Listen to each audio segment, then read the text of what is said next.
Assalamualaikum warahmatullahi wabarakatuh. Alhamdulillahilladzi an'amana bit-taufiqi wal hidayah wa nasta'inuhu bihawlihi wa quwwatihi al-qawiyyah fa innahu la hawla wa la quwwata illa billah. Amma ba'd. قال الله تعالى في القرآن الكريم بسم الله الرحمن الرحيم شهر رمضان الذي أنزل فيه القرآن هدى للناس الآية. Pertama-tama, marilah kita bersyukur kehadirat Allah Subhanahu wa Ta'ala yang senantiasa memberikan beribu-ribu nikmat kepada kita semuanya. Dari nikmat yang terkecil hingga nikmat yang terbesar.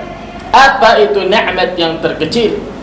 Nikmat itu adalah nikmat sehat wal afiyah. Nikmat bisa bangun tidur, nikmat bisa tidur, nikmat dari ujung kepala hingga ujung kaki. Ini adalah nikmat yang luar biasa. Saudara kita banyak yang susah untuk tidur. Saudara kita banyak yang susah untuk menikmati nikmatnya melihat, nikmatnya mendengar. Ada yang tangannya potong sebelah. Ini salah satu ujian. Dan kita yang sempurna diberikan nikmat oleh Allah Subhanahu wa Ta'ala dari nikmat sehat. Kemudian nikmat yang pertengahan yaitu adalah nikmat harta, nikmat kedudukan, nikmat kekayaan, nikmat kecukupan hidup. Alhamdulillah, kita masih diberikan nikmat untuk bisa menjalani hidup kita mampu dan berkecukupan. Bahkan ada yang bisa berlebihan. Padahal di luar sana banyak saudara kita yang makan dari pungutan sampah. Banyak yang tidur di lorong-lorong jembatan. Tidak punya kasur. Makan pun harus minta. Ini adalah salah satu nikmat yang luar biasa. Jangan lupa juga untuk kita bersyukur nikmat yang paling terbesar, yaitu nikmat iman wal Islam. Nikmat ini tidak Allah berikan cuma-cuma ke seluruh manusia. Nikmat kekayaan, nikmat sehat Allah berikan kebanyakan manusia, tapi nikmat iman dan Islam Allah pilih dari hamba-hambanya yang betul-betul Allah Subhanahu wa Ta'ala sayang. Dari yang Islam pun Allah pilih lagi dari hambanya mana yang melakukan kewajiban salat, puasa dan lain sebagainya, dan mana yang lalai. Allah pilih kita, semoga iman dan Islam yang ada di dalam hati kita teguhkan dan bisa kita meninggal dalam keadaan iman dan Islam. Amin ya rabbal alamin. Salawat serta salam tetap kita curah limpahkan kepada baginda Nabi Muhammad sallallahu alaihi wasallam, yang mana baginda Nabi Muhammad sallallahu alaihi wasallam telah memperjuangkan agama Islam ke seluruh penjuru dunia. Beliau rela mengorbankan waktunya, rela mengorbankan hartanya, bahkan beliau rela mengorbankan dirinya sendiri untuk memperluas agama Islam ke seluruh penjuru dunia. Hingga kita di Indonesia merasakan nikmatnya iman dan Islam. Semoga kita termasuk umatnya yang senantiasa mengikuti ajarannya dan mendapatkan syafaatnya di hari kiamat nanti. Amin, amin ya rabbal alamin. Pada kesempatan kali ini kami akan membawakan tema Nuzulul Al-Quran.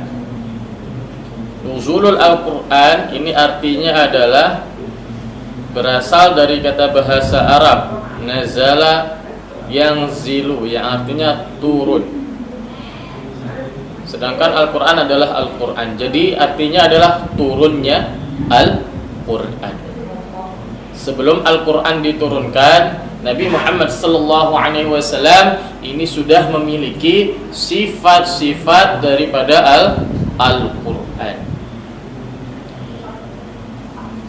Sayyidina Khadijah radhiyallahu anha berkata, innahu khuluquhul Quran. Sesungguhnya Nabi Muhammad akhlaknya adalah Al-Quran.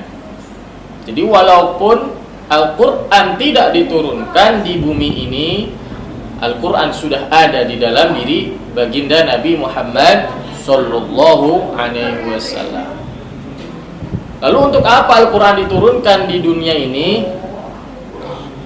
Maksudnya adalah menzahirkan Al-Quran karena hajat untuk orang banyak.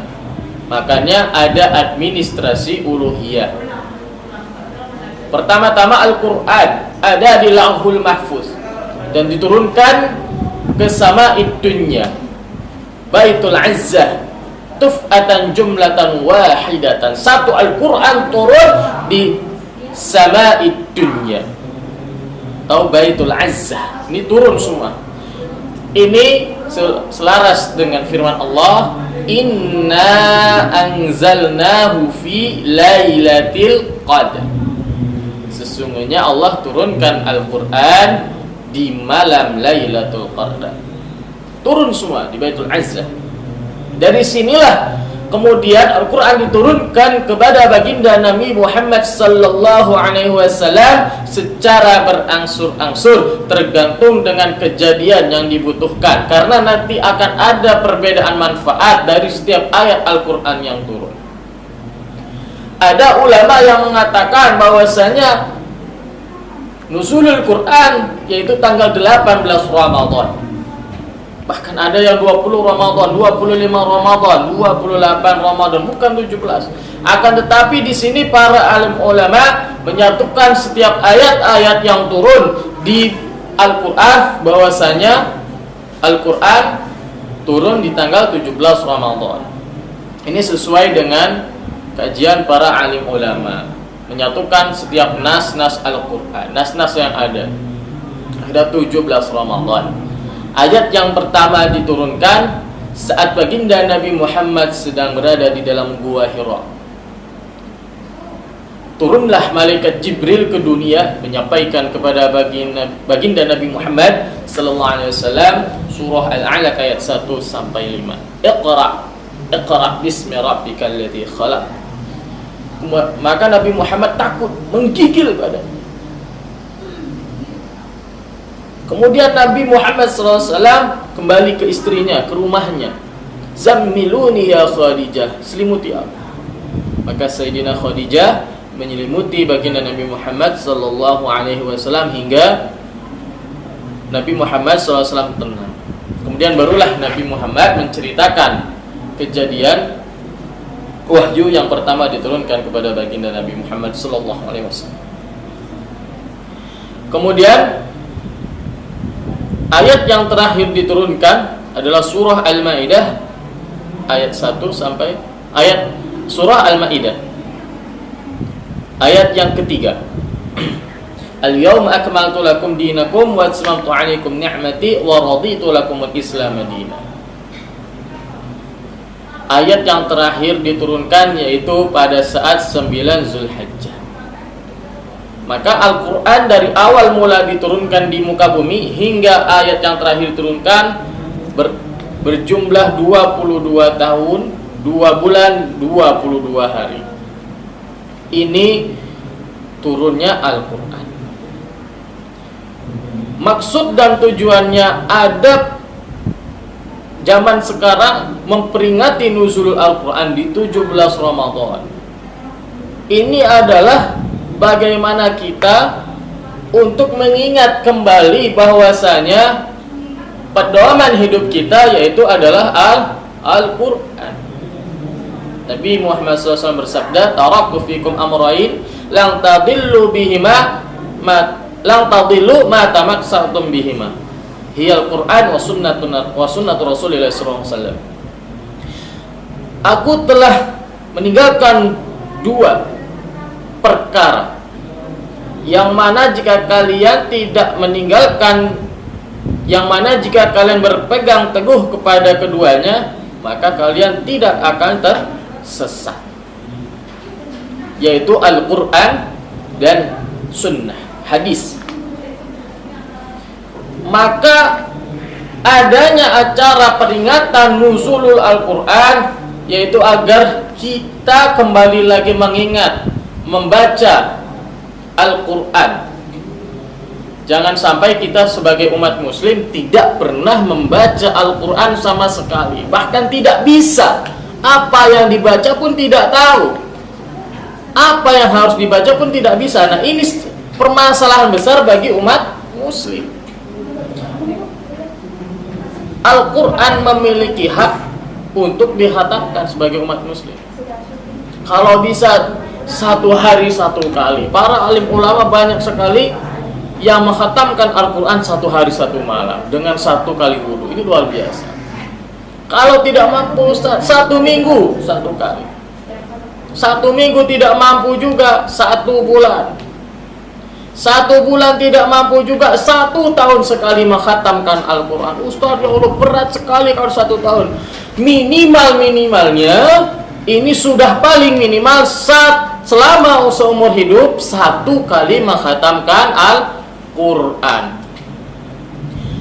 Maka untuk itu, dengan tema yang singkat ini, semoga mengingatkan kita kembali untuk berpegang teguh kepada Al-Quran dan Sunnah Rasulullah Sallallahu Alaihi Wasallam.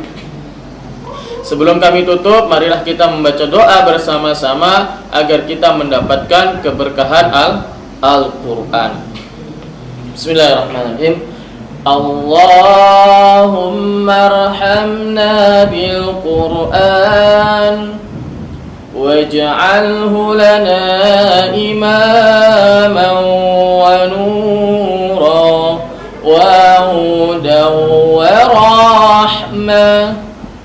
Allahumma dhakkirna minhum ma nasina wa 'allimna minhum ma jahilna warzuqna tilawatahu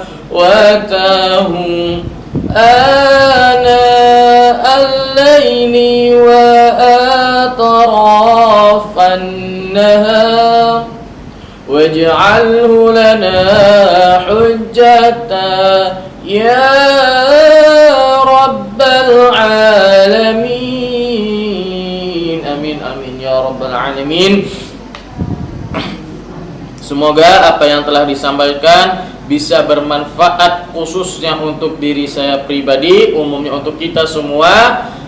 Kurang lebihnya saya mohon maaf. Billahi taufiq wal hidayah. Wassalamualaikum warahmatullahi wabarakatuh.